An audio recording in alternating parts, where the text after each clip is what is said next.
Hey, what's the deal, YouTube? It's your girl, Miss Honey. Welcome back to the channel, you guys. It is your girl, Miss Honey, here with as promised, Queen Sugar Season 5 character analysis. We're going to be talking about our characters for this season. It was a really, really good season. As most of you know, tomorrow, Tuesday, April 20th, will be the season 5 finale, and we're all excited because that will be episode 10, and episode 9 left us shooketh. We got one of our meteor seasons. We still had drama, we still had discourse, lot of emotions, lot of feelings, lot of textures, lot of colors, lot of vividness, lot of authenticity, a lot chock full of absolutely positively excellent acting. I definitely think that all of these actors are iron, and I think they sharpen one another nicely. Nicely. If you guys are new at all to Queen Sugar and what it is all about, I encourage you to head on over to OWN and check out Queen Sugar from season 1. You will not be disappointed. It is an absolutely positively outstanding production. Ava DuVernay. This whole drama series is from Ava DuVernay, and it stars Dawn Lynn Gardner, who plays Charlie Bordelon. It stars Nicholas Ash, who plays Micah. We get to see Rutina Wesley, Greg Vaughn, Coffee Cirabo, Ethan Hutchins. Does a great job playing Blue. Bianca Lawson is absolutely positively phenomenal as Darla.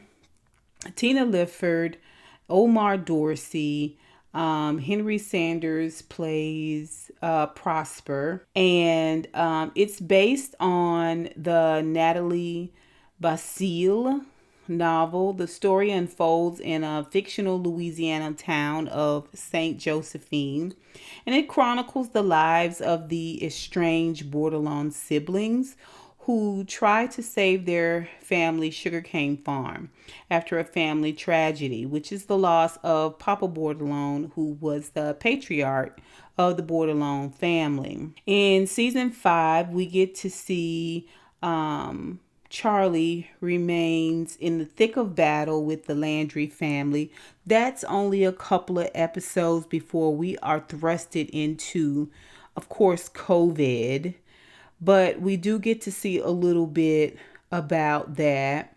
While, she's coming to terms with her son Micah, and as he navigates his freshman year at Xavier in this 5th season, which is an HBCU, and we get to see Nova, one of our favorite characters. She launches a new website to support the community while moving out of the 9th Ward, which I was kind of shocked about that, how she was so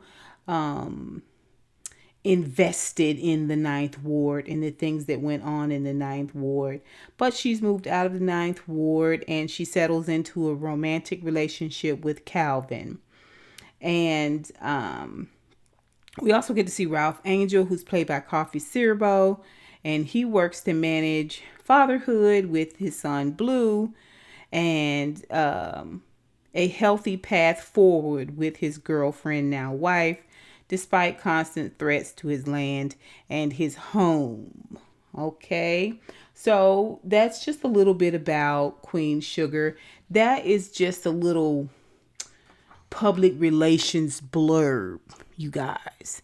That doesn't even begin to touch the meatiness of what this show brings. So we're going to talk a little bit about each one of these characters, a little bit about Micah and his character this season. Then we're going to go into Charlie and Davis.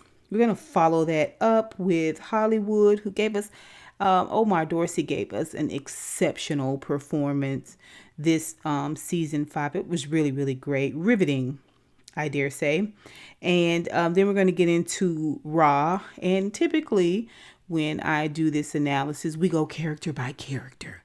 But because Raw's character has evolved into this absolutely positively outstanding, upstanding family man, there is no way we can have any discussion about anything that's going on with Ralph Angel, whom we lovingly call Ra, without lumping in Blue and Darla.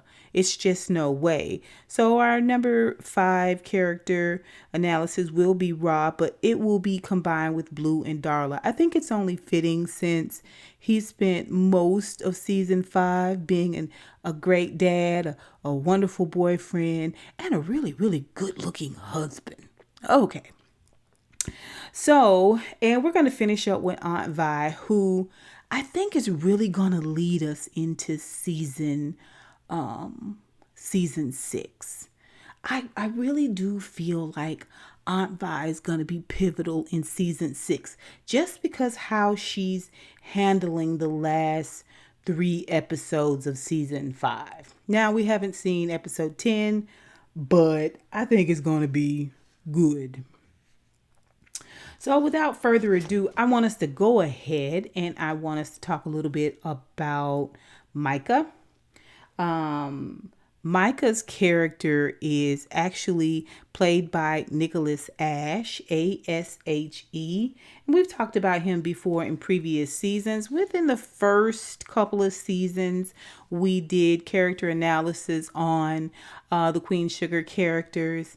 And we've had several seasons since then. This will be, I think, probably our second Queen Sugar, maybe our third Queen Sugar character analysis, but I think now we need it more than ever because there's so many really, really meaty things going on with each one of our characters.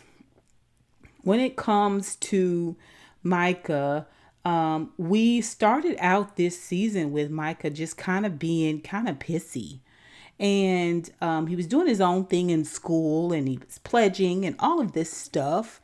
And he was kind of coming across a little bit like your typical teenager.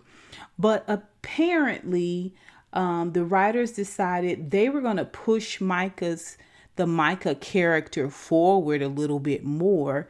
And soon we started to hear him just kind of reiterate that he's an adult. He's an adult. He's an adult now. He's 20 years old. You know, people all over the world reacted viscerally to the George Floyd killing and at the hands of the police.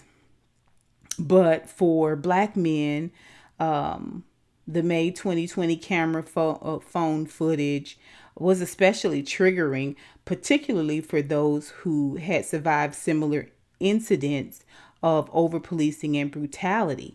Micah had experience with that early on in the series. I think it was season 2, or maybe it was 3. I think it was season 2, though. He had his own encounter with the police that left him so frightened and traumatized, he actually wet his pants. And so when we got to see him through the remainder of high school, we didn't just get this typical teen angst from Micah. We got a person, an individual, a human that had been traumatized and had stress as a result of that traumatization. And now that Micah is at Xavier University, I believe it is, and he is trying to really put all of this behind him and just be a regular young man. He wants to pledge and just be a part of all the, hanging out and partying and all of that. But he's got this bee in his bonnet, if you will. Shout out to my honeybees. He's got a honeybee in his bonnet. And when all of this racial injustice happened, first of all, he was sent back home from school, back to his mom's home because of COVID. There was some strife there. But when all of this racial injustice happened, again, it was very triggering. And at first, when we see Micah after the Floyd incident, he's crying, watching the news about Floyd's death. And then we see him, in the midst of this heartbreak, and that heartbreak kind of gives way to frustration and rage. And it was a pivotal moment for our Micah character. It was especially a good moment for Nicholas Ash to really show us another layer, another side of Micah, a continuation of how one takes their pain and their woundedness and turns it into a purpose and a calling. And so we get to see this with the Micah character. Essentially he's been there. He's lived it, And I read an article from Ash earlier on, and he talked about how he thought for a long time the Micah character felt like something had happened to him that was bigger than him, right? And we saw that in later seasons, beyond 2 and 3 into 4, we saw where Micah was kind of struggling, not just with his pain and anguish, but he was struggling with, what am I going to do with myself? What am I going to do with my life? I want to make a difference. He had his Aunt Nova, and she was definitely a strong influence on him. But now he's a college student, and he definitely has that activist bug, if you will, as far as activism and protesting goes. He knows now he's on the inside, and he wants to dismantle it a little bit more. Dismantle the system at large, but also dismantle the police brutality that happened to him and navigate his way out of that trauma. This is coming from Nicholas Ash, who plays Micah. And when I read this, I thought this is definitely a new take, because I was feeling like Micah was being, kind of brattish. But these are what people call growing pains, right? We got to see this full on with Micah, because he has gone through so much at a young age, right? And in episode 6, we see where Micah has, really great conversation with his mom, Charlie, and they kind of debate as to the best way to dismantle systematic racism and police brutality. Of course, his mom wants him to be safe. She wants him to be tucked under her wing where he can stay protected. But Micah has a purpose.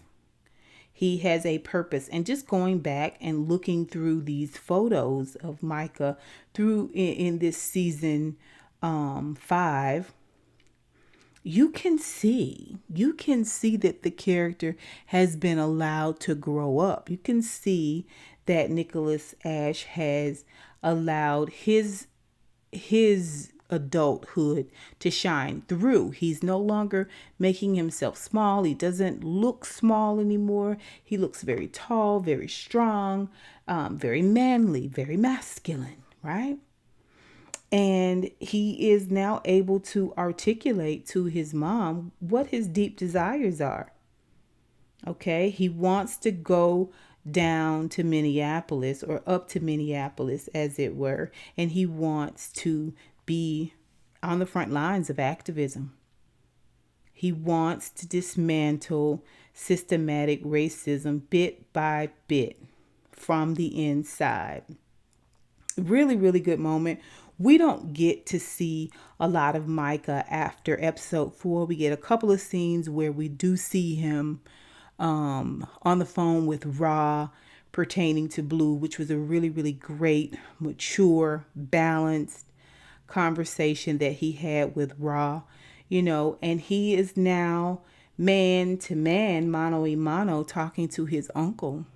And not as this little boy, but as a man who has not been through a lot, but he's been through a lot, right? Yeah. Yeah. And at first, I wanted to slow the Micah character down a bit.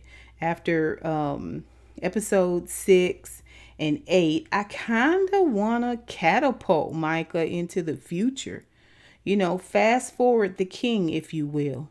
Run ahead and see what his great achievements are and how he's going to impact the future. I really, really, really have a different feeling for the Micah character. And I think a lot of that is due to how Nicholas Ash played the character. I think that it has a lot to do with how the character was shot. And I think it has a lot to do with how the character was ultimately written.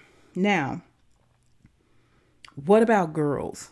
Girls, you know what I'm saying? Significant others, I should say, can definitely come in and delay purpose for sure, you guys. So we know that Kiki's no longer in the picture. He's got this other little chicken head-esque type girl whom we haven't seen. We've only heard over speakerphone, and she's been out partying and trying to get Micah to come out partying and that type of thing. So I'm just wondering if we're going to see a much more mature love interest from Micah. I mean, he has had to fast forward through a lot of his childhood and be he's definitely had to be more emotionally adult, emotionally mature, right? How does this part of his life journey fit in with the Borderlones? Are we going to see Micah in season 6 at all? Is it going to be sporadic? Is it going to be here and there? I'm really, really interested since season 6 has already been confirmed how we're going to get to see Micah in the future. Charlie and Davis. Listen, I just want to be honest. We learned a lot about Charlie. Now, we had a lot of experience with the businesswoman Charlie. We had a lot of experience from season 1 to season 5 now with the fierce competitor that Charlie is. The shero, the heroine, the leader, the dragon. I know some people say, oh, she's a bulldog. No. Charlie's a dragon. She's got fire in her belly, okay? And she has no problem taking a deep breath and laying waste, baby. And you can just ask Davis about that, right? Because not only was she his manager, she was his loving wife, and he publicly and openly shamed her. And by cheating and being in a huge sex scandal with the rest of his teammates, and also that produced a child. His cheating also produced a child. But when we come in on Charlie, she's leaving that fire. She's leaving that, and she just smells just a little bit like smoke, but she definitely came through the fire, right? What we get to see is a softer Charlie. See, this is the thing about COVID. COVID forced us all inside. It forced us all to deal with ourselves and our loved ones face to face, our own children, okay, our own mortality, our own fears. And that just naturally does one of two things. It either softens you and makes you more compassionate, understanding, introspective, or it makes you angry and hostile and paranoid. Right? But we had already seen a more controlling, more like I said, a more take charge Charlie from season 1 to season 4. Season 5, we got to see Charlie slowed all the way down. She contracts COVID. And not only has she prior to COVID had to deal with Micah and everything that was going on with him, and his sort of coming to terms with what he wanted to do and how that pushed against her as a mom and as a protector and as a bit of a control freak. She had to eat it. She had to eat that and realize he's an adult now. And there's very little that she can do to stop him. And so she chooses to come alongside him. But in the midst of all that, she and Micah have some extremely earnest conversations. Okay. And so we learn a lot more about Charlie through these earnest conversations. We learn how she got pregnant with Micah in college and how she had to go and talk with her dad about it. We also learned how she juggled raising him and being in and out of a relationship with his dad, Davis. They were both young. And Davis was busy and she was a mom. You know, men have the luxury of going abroad while you rear the children. And she sort of expressed that. But she also admitted to the fact that she loved Davis, his dad. And she was frustrated with him because he didn't have those same maternal obligations that she had to stick it out and be a mom. But also, you know, she, as a student, she was still a student, you guys, still a student and raising a child, all while in college. It was no small feat. We learned that she took all of that tenacity and energy and focus and parlayed it into managing Davis when he went into the big leagues, into the NBA. And she definitely was pivotal to him having a very extremely successful career as a ball player. And his front facing or public facing face was pristine. And Charlie was the reason for that. Okay. And like I said, we were there. We weren't there for any of that, but we were definitely there for the angry Charlie that came back to St. Joe after her dad died. We were there for the controlling Charlie that wanted to be in charge of everything that was going on.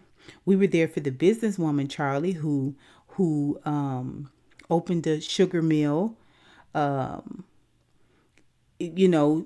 answered the problems of the black farmers, which was high cost that was being charged by the white sugar mill owners. Okay. She took all that business tenacity that she put into Davis and she put it into sugar mill. She put it into St. Joe. She put it into the border loans. We saw all that. We saw the fierce competitor. Okay. We saw the dragon that Charlie can actually be when she basically dismantled the Landrys, the old guards of the Landry family. Okay, outsmarted them, outwitted them. We were there for all of that. And then we're reintroduced to Davis, who's been gone for several seasons. Okay, Davis West. And he gives us the glimpse into the intricacies of Charlie. He gives us a glimpse into just how much of a dragon she really is. You know, that I can do it myself. I don't need anyone. I'll be fine. It's okay. I'll take care of it. Charlie has been cultivated as a fixer. Most moms are, but not just from a parental standpoint. We've seen Charlie be a fixer for the entire family. This is the first season we have not seen Charlie be pulled on completely and utterly by her family. You know, this is the first season we have not seen Charlie have to be the fixer. And why? Because of COVID. because she contracted COVID. And Davis comes and he takes care of her. And then we learn a lot more about their relationship. We learn a lot more about Davis, that he's got a nerd's mind, that he's into history, fun facts, that type of thing. But also, I think this was Davis's way of saying, I'm sorry. Now, we never hear the physical words, I'm sorry, but he shows her that he is willing to risk getting sick in order to take care of her. And he feels as though it's the least that he can do, you know. And, of course, we are questioning, has Davis really changed? And if he has, is it too little too late? But it definitely feels like a more mature version of Davis. Man, like I said, he cooked, he cleaned, he took care of Charlie at the risk of his own health. And, he respectfully allowed Charlie her space, which he knows that's needed. I don't know if it was the maturity or the fact that he's had his hands slapped so much and his head bitten off so much that he was, definitely keeping those boundaries in place, but he made it clear that he would take control if she would let him, and he made it clear that if push came to shove, he'd do whatever it took to help her and to save her life. And we also get to see just that dynamic of them as parents. They talk a little bit more about when they were in college and how that all evolved. Charlie and Davis were a team for a very long time, but it felt like Charlie was the leader of that team, whereas Davis followed along. And now that they've been apart for a few years, I feel like Davis has had time to make his own decisions and chart his own course. And we don't know, why is Davis back? Is he charting his own course because he wants to reunite with Charlie? And is that even possible? Yes, she is. We did get to see a softer, more slowed down, more subdued form of Charlie. But we all know that dragon is still there. And we know that deep down inside, the fire is not out. It's just turned down real low right now. So we're excited to see not only what episode 10 of season 5 brings for us with regards to Charlie, but also what episode 6 is going to be, because hopefully by episode 6, you guys, we will have Parker back and the Landrys, and we will be on with wrapping that bit of drama up. Now let's talk a little bit about Hollywood. Honestly,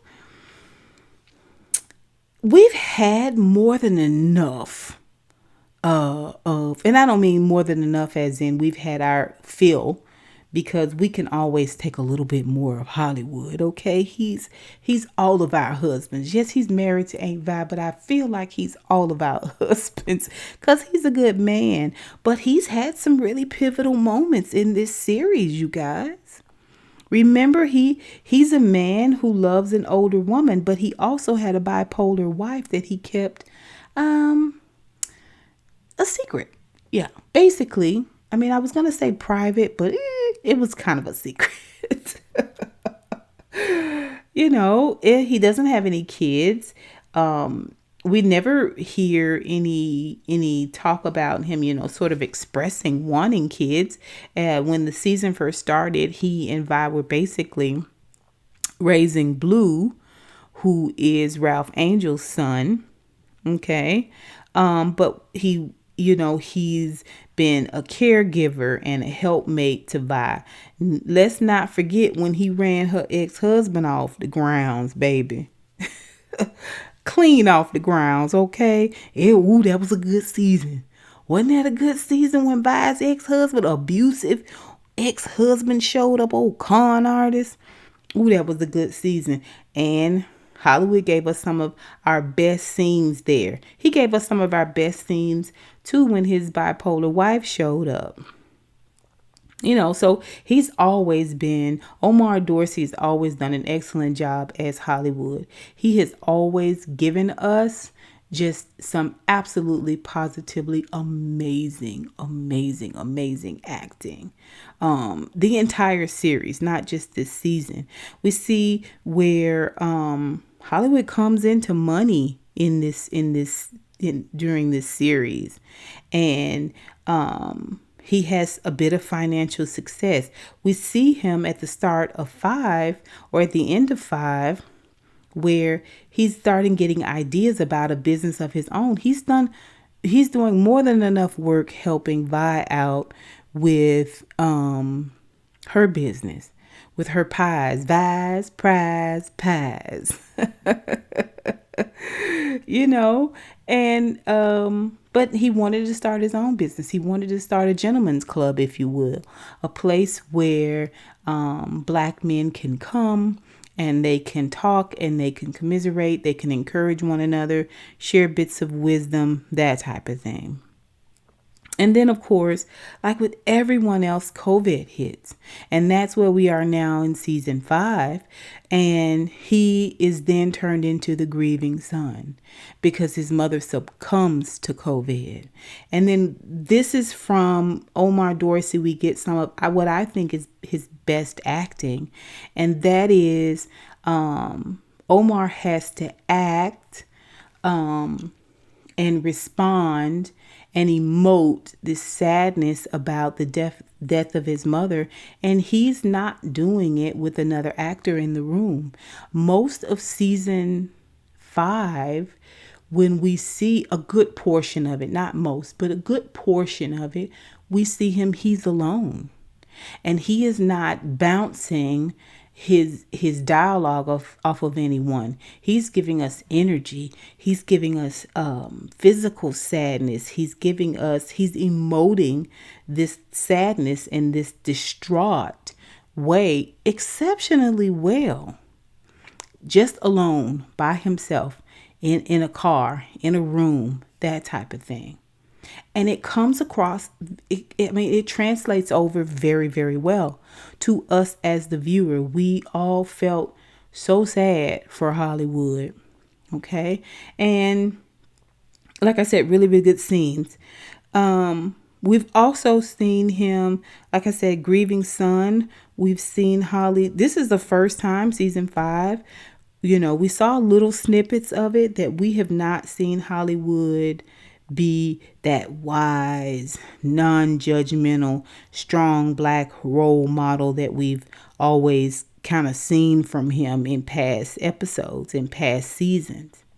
We see him angry and disappointed, afraid, dejected, broken,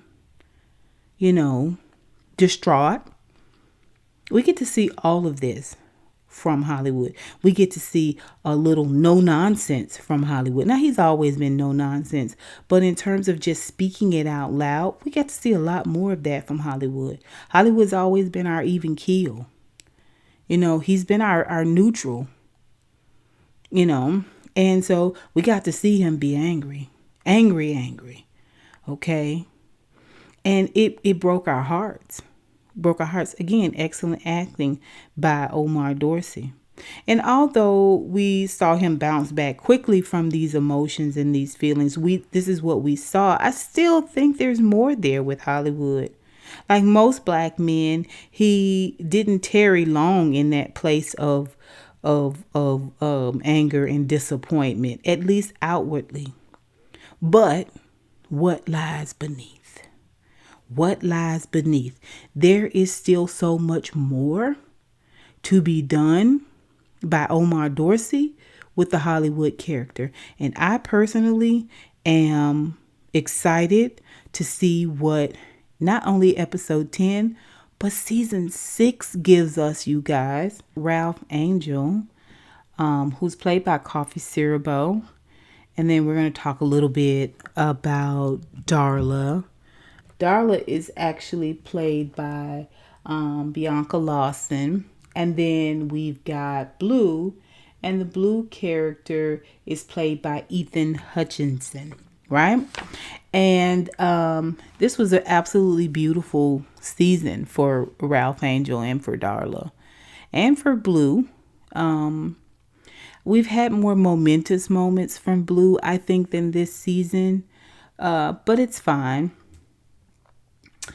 And we've definitely had so much more drama. So much more drama. There were a lot of quiet scenes with Ralph Angel and Darla. It wasn't a lot of commotion. And again, it's because of COVID. It was because of how they filmed it. They did an absolutely beautiful job. There were some really extremely intimate moments with not only Ralph Angel and Darla, but with Darla and Blue, Ralph Angel and Blue, Ralph Angel, and Darla and Blue, all three together at home, being this wonderful little family. And in the midst of it all, we got an absolutely beautiful wedding. And Ralph Angel took Darla's hand, and it was absolutely fabulous. But I want us to back up a little bit. I want us to definitely acknowledge what Coffee Cerebro has done with the Ralph Angel character. Remember the opening scene of Queen Sugar season 1 was Ralph Angel had left Blue in the park with Kenya. Now don't get me started with Kenya, because I've gotten over my grief about Kenya, okay? But he leaves Blue in the park with Kenya and goes inside of a convenience store and he robs it. Ralph Angel is newly out of jail. When I say newly, it may have been maybe a year or so he's out by the time we come upon Queen Sugar in its first episode, first season. And that was a crazy moment, because you, at the same time, you can see how much love he had for Blue and how much kindness and tenderness he had in his heart for Blue. So it wasn't like we disliked Ralph Angel, but he was definitely rough around the edges. Okay. And what we have seen evolve from a black man who felt somewhat entitled, and also Ralph Angel has always been fearful. He's always been a character that kind of wore a bit of fear on his shoulders. And we get to see it from season 1 on. Even though he's had temper tantrums and he's had blow ups, and he feels like this isn't fair and that isn't fair, that type of thing. It has come full circle. It has come full circle. And those things that have made him weaker in earlier seasons, or less mature in earlier seasons, those very same things have come full circle. The worm has turned, if you will, and we have seen such an honest, okay, come on now, honesty, strong, accountable, wholesome Ralph Angel. Ralph Angel is downright wholesome now. Okay, he's downright wholesome now. It's a beautiful thing to see. It is absolutely a beautiful thing to see. There are a lot of black men who have fallen but have gotten up. There are a lot of black men who love their families, who love their homes, okay? Their immediate family and their extended family.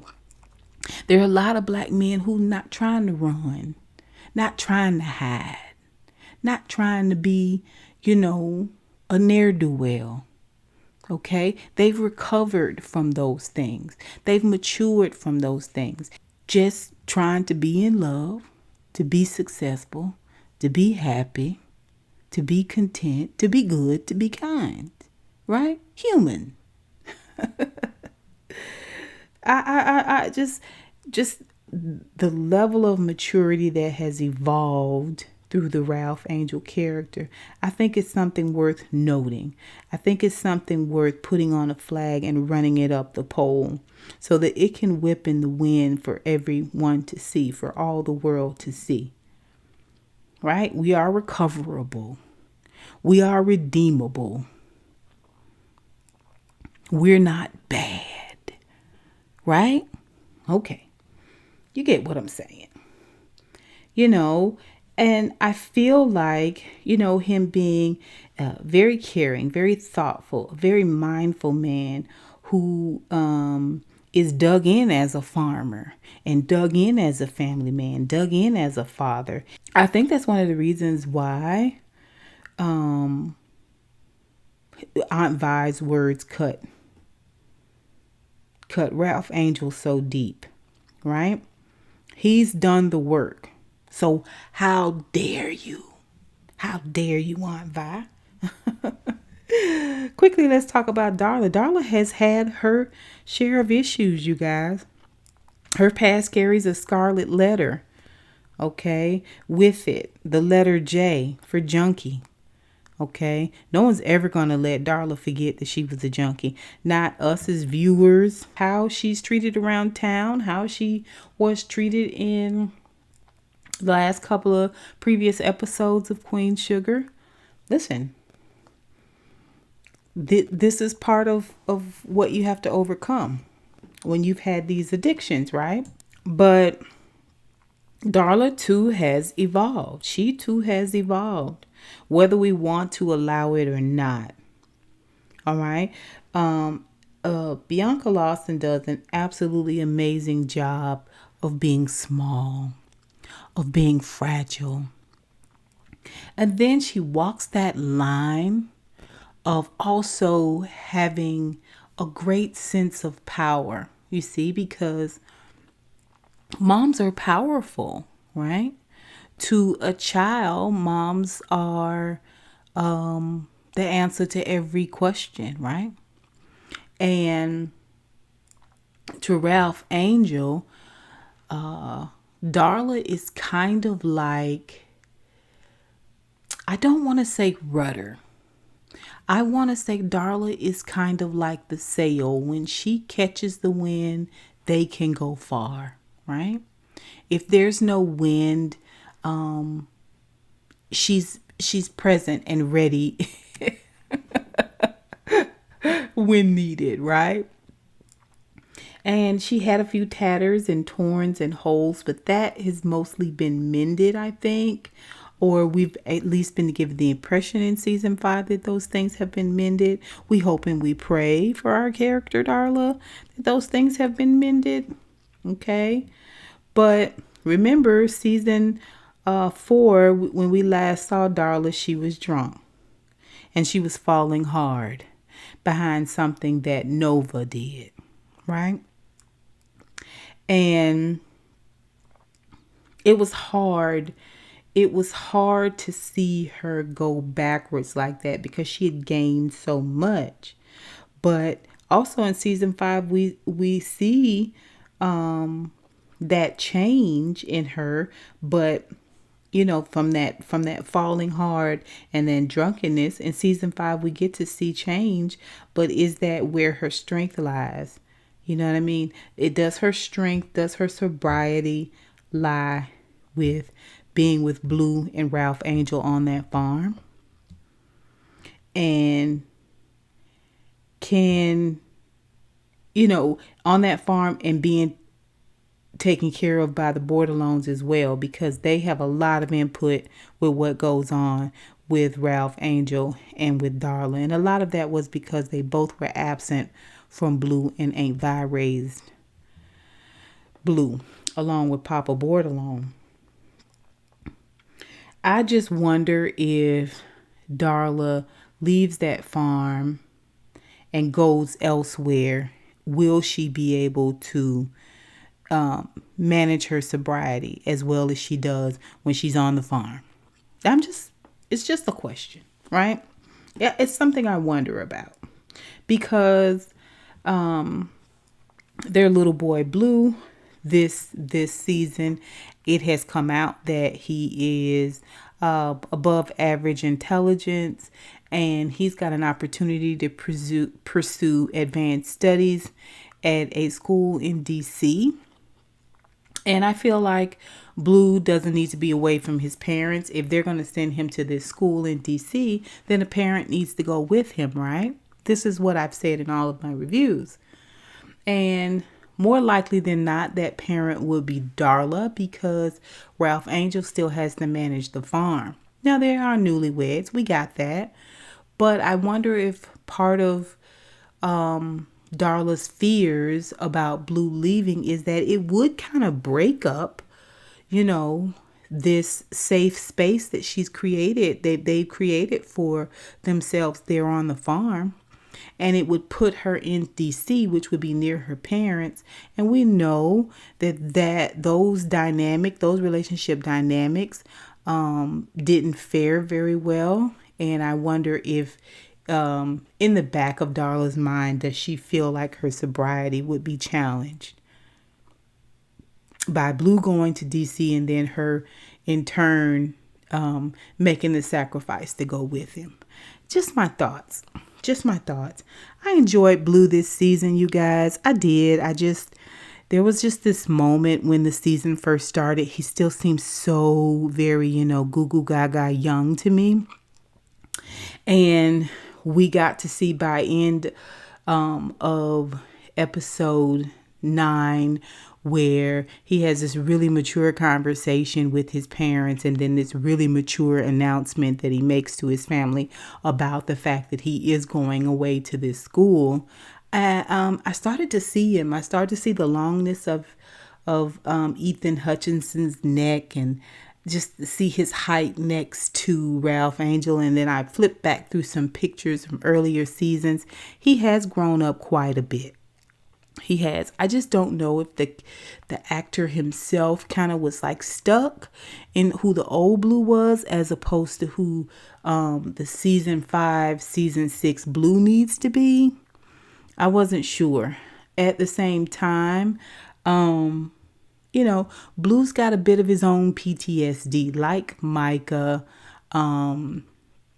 He, has also been thrusted at a very young age into this whole racial injustice situation. And so we're just not sure how that is all going to pan out when he also is away from his safe space, when he is also away from the healing waters of the Bordelon plantation. You know what I mean?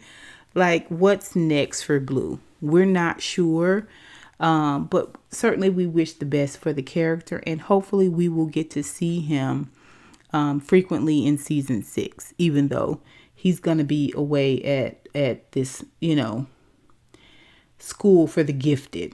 Let's talk about Aunt Vi. We're going to finish with Nova, but we're going to talk about Aunt Vi now. Listen, Tina Lifford has been absolutely positively outstanding in this series. I know I said that a lot, but again, all of these actors are iron. All of these writers, Ava DuVernay, it's all iron, and they sharpen one another. Tina Lifford has given us some not only remarkable acting, but she has given us some beautiful looks, some beautiful turns of the head. She is an amazing woman. If you ever get a chance to go out and check out her IG page, you will see that she's a very well-rounded individual. When this season first started, we kind of get to see our typical Vi, pulled together, busy, right? And the thing I feel about being busy, and staying busy, is that you get to compartmentalize. You don't get a lot of time to dwell too much on too much of anything, right? And we know that from our own lives. But again, COVID, right? COVID has pushed us all into this place of vulnerability.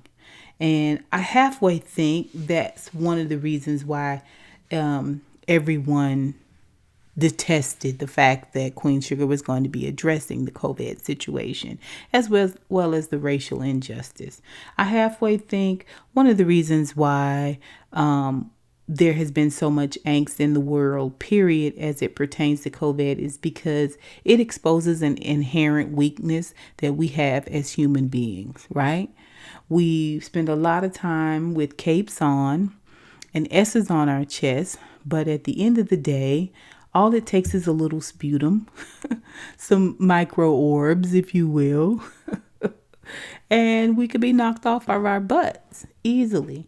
So definitely it exposed some fragility that I think a lot of people, including Vi, was not comfortable with.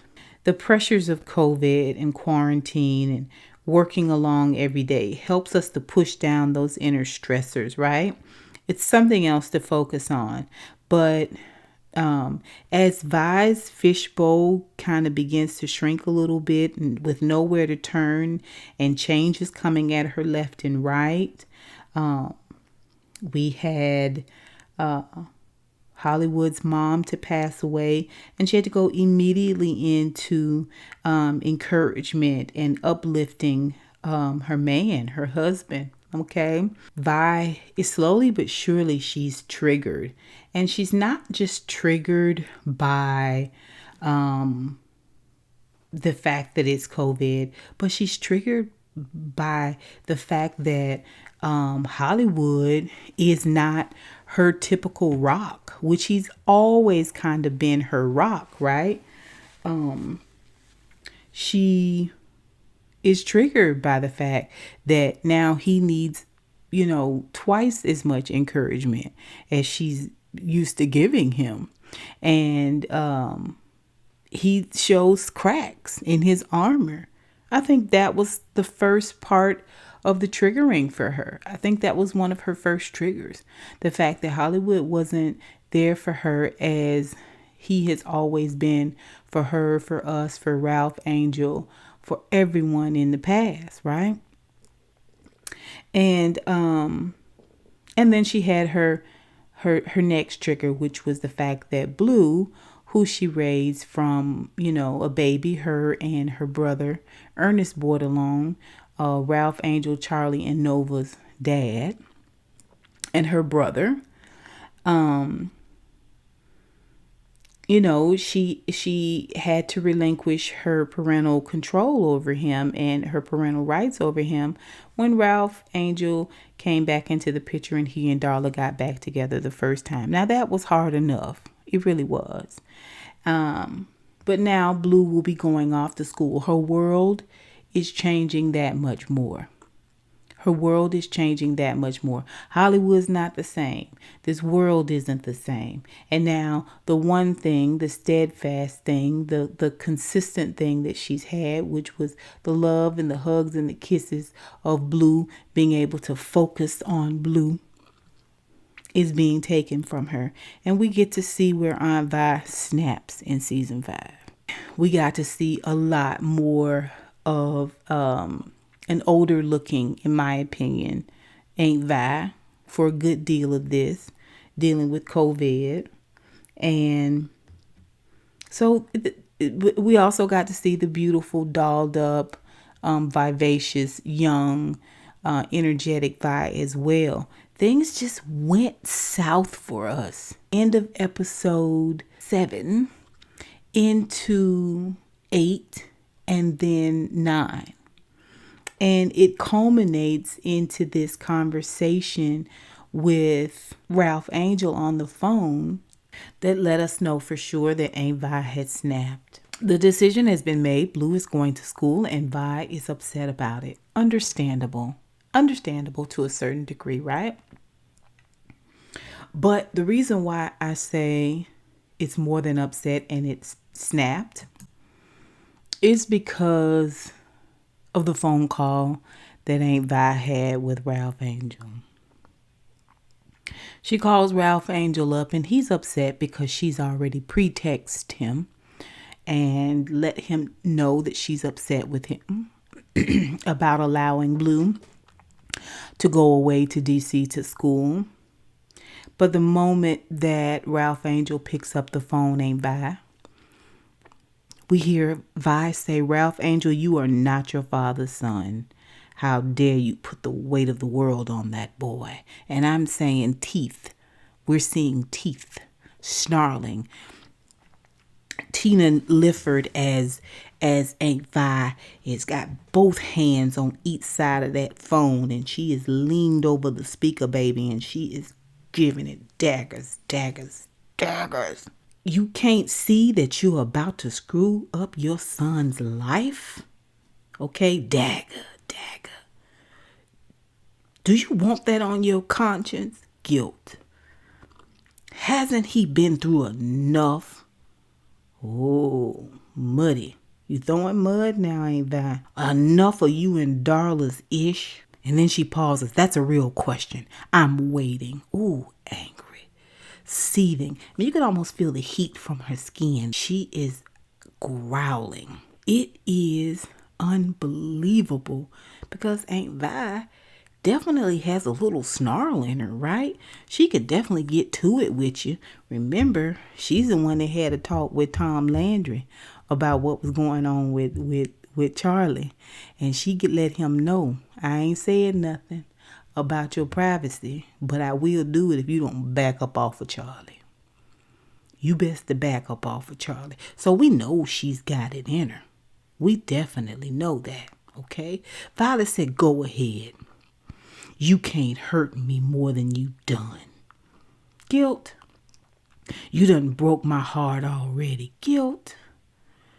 You know deep down that boy is mine as much as he is yours. And how dare you take him away from me? Here it is.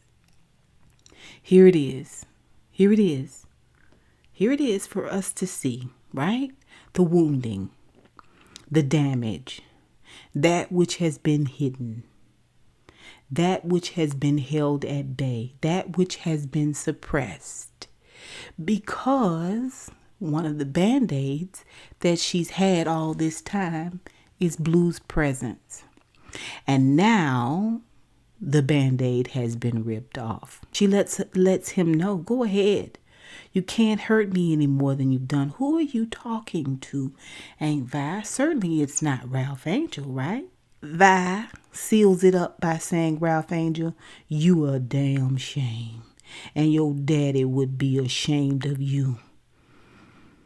And you just proved today with all your huffing and puffing and strutting. You ain't nothing but a boy yourself. Oh, Aunt Vi.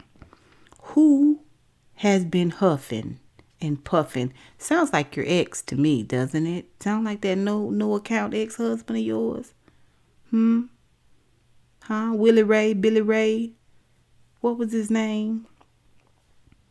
Okay. And strutting.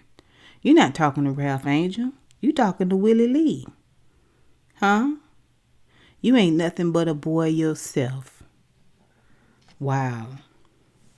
Listen, up until this point, season 1, up until now, we've hung on the peripheral of this pain that Vi carries. We know a little bit about it. We know that she was abused.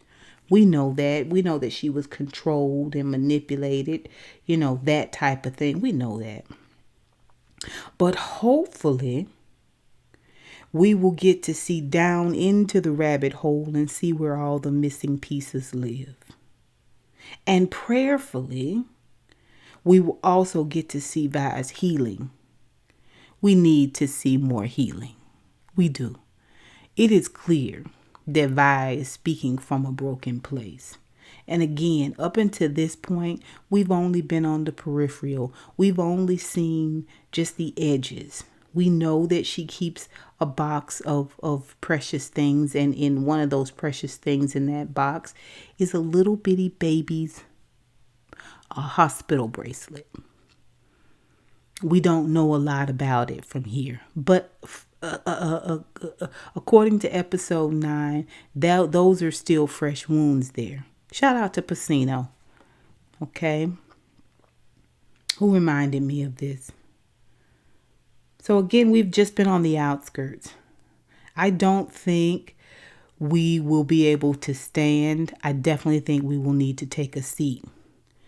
And when we learn more about what's really, really at the root of Vi's ugliness and nastiness to Ralph Angel. I mean, it was severe. It was borderline abusive. You know, it was selfish words. It was hard edges. It was gnashing of teeth. It was so opposite of who we've known Aunt Vi to be. Hopefully we'll get to see her healing. Now, let's go into Nova. And this is going to be our last character analysis. I am a huge fan of Nova. For me, Nova represents everything beautiful with regards to a black woman. She is absolutely gorgeous. Her skin tone is deep and lush and just absolutely amazing.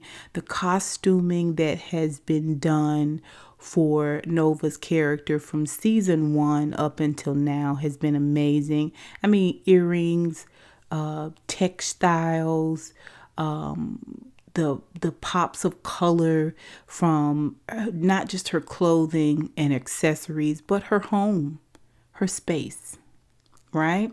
Her space is just as eclectic and beautiful and colorful as she is. Nova has been texture for us, the epitome of texture for us since season 1. She's our bridge between the Borderline ancestors and the Borderlines of present day. But we must admit to ourselves, you guys, that Nova has had this weird relationship with love. You know, she's always rejected being tethered, being tied down. She's always given us free spirit, no matter how intimate she was with a mate, with a partner. She never let them tether her.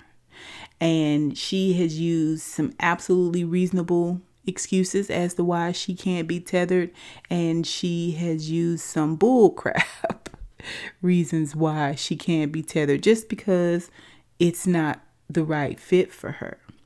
But in season 5, you know, she toyed with the idea of being tethered at least, but to Calvin, a white man, an individual that, you know, comforted her body, but never seems to capture her spirit, right? We don't see a lot of conversation between Nova and Calvin that speaks to anything other than them, their feelings, right?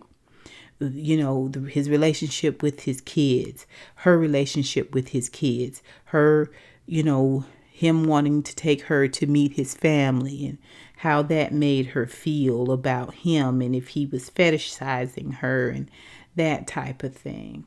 It's been very relational, right? Like very, very, you know, personal. Okay. And I mean, and that's fine. That's fine. That's what new relationships are all about. But again, it has been very personal, right? And Nova, prior to this, kind of lived out loud. She liked her pot. She liked, you know, both men and women. You know, she's always been, you know, this kind of free spirit. And it isn't until, you know, the George Floyd incident that we start to see the true differences between them. The reality, the real reality, quote unquote, of their relationship. And in episode 9, we kind of reach the pinnacle of that reality, and we are left to wonder if we'll ever see Nova forsake her love for Calvin for the love of her people, before her lifelong belief system, which is centered around her love for her people. for Black people, you know. And I was torn all season with the Nova and Calvin situation because it really kind of flies in the face of everything she's fought for, everything she's believed in, and all the excuses as to why she didn't get with this person or that person, you know, and reasons why she justifiably didn't get with her old professor, right? Who was played by Cree Summers, I believe. You know, it was justifiable, but at the same time, it was about her having her own voice and speaking her own mind, forging her own way, right? I am on my own great.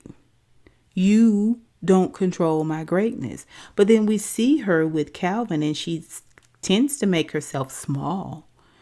You know, maybe that's what love does to you. I've never had that experience, but it could be for some people. Okay. She tends to make herself smaller.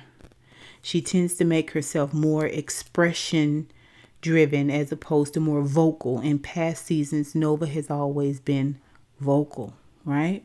And we've usually only seen Nova in this real subdued type place when she's in the wrong. Remember that whole situation with Remy? That was another incident where she kind of made herself small. She kind of, it was that vulnerability of bad behavior. You know, she felt shame, so she was acting shame. You know what I mean? And we also got to see it when she wrote that tell-all book about her family. And with each family member that confronted her, she felt shame. When people began to talk poorly about her family and ask her questions about it, we got to see this shame. I put to you, honeybees, that Nova, in my opinion, practically when she is with Calvin, although she admits to being in love with him, I do think she loves him. Like I said, he comforts her body, but he doesn't capture her spirit. She's almost shame. She does love him, but she's almost shame. We see her 2 times talk to her good friend from the 9th Ward, an individual that, she had a lot of dealings with activism and a lot of, keeping up with the community. He's sort of her eyes and ears around the community, that type of thing. And we never once really see her talk much about Calvin to him. I submit to you guys that a lot of what we're seeing with Nova in scenes with Calvin is shame. And it's magnified by the George Floyd situation. And then when we learn what we learned at the end of episode 9, the fact that he was pivotal, instrumental, directly responsible, if it's true, directly responsible for the paralyzing of a young Black male. Now comes the apologies, right? It's only fair that someone apologizes. Will it be her? Will it be Calvin? Will it be both? We don't know. Excuses. Will it be Nova? Will it be Calvin? Will it be both? We don't know, right? Forgiveness, right? It won't absolve him from having accountability. Just because one is forgiven does not mean one is not punished. Just be clear about that. You can forgive someone and they be completely punished. Yeah, it's possible. So, but will Nova forgive him? Will Nova be able to forgive him? I don't see how. I don't see how we could take this really, really super tenacious go-getter, no holds bar, don't hold back, Molly bar the door, kick the door in, Nova's here and she ain't taking no ish type character, how we can get that person to not only forgive, but essentially she's going to have to forget because she's talking marriage with him. Or is she going to take a loss? Is she going to take this loss? Sometimes it's what you have to do for the greater good. I don't know. I have been challenged with the Nova character, as I said before. I am just wondering what this last episode is going to bring. And then depending on that, I'm just really, really, really excited to see what season 6 is going to bring for this show, because we are going to be adding more layers and more textures on this thing, you guys. Season 6 is going to be absolutely, positively, I would dare say one of their best seasons. And the reason why I say that is because we are going to get to see Tammy Townsend added to season 6. Paula Jai Parker will be included in season 6, and then 2 other characters are going to be included in season 6. And we know that Paula Jai Parker brings, she's a phenomenal actress as well. I'm glad to see her working again, but I can just imagine how she is going to, what role she's going to play in season 6. And I'm wondering if it's going to bump up against Vi. What do you guys think? That is it for my character analysis for this season 5, Queen Sugar. I hope you guys enjoyed it. I hope you also get down below in the comments and put your 2 cents in. I know I promised that I would put Honeybee's comments up on the screen, but I really struggle with getting that done, you guys. I just could not figure out how to do it and it be visible for all of us to see. And so instead of scrapping the whole project of doing the analysis, I just scrapped that piece of it. But I want to hear what you guys think about the characters. What do you think is coming up? I know one of the comments down below from one of the honeybees says they think that Davis may be doing all of this because he's sick. Maybe he is, having some health challenges. Maybe he's being is facing his own mortality. It doesn't really have to take all of that for a person to change and turn and change, right? It could just be being without someone. Sometimes that's more than enough, right? Especially if you pull back hard enough, But it's still definitely worth looking at. Anything can happen. You guys, I'd love to hear from you down below. If you are new to my channel, please rate and please comment. I try to respond to every comment. And definitely subscribe. Hit that subscription button and then the notification bell. You won't regret it. And until next time, honeybees, I'll holla.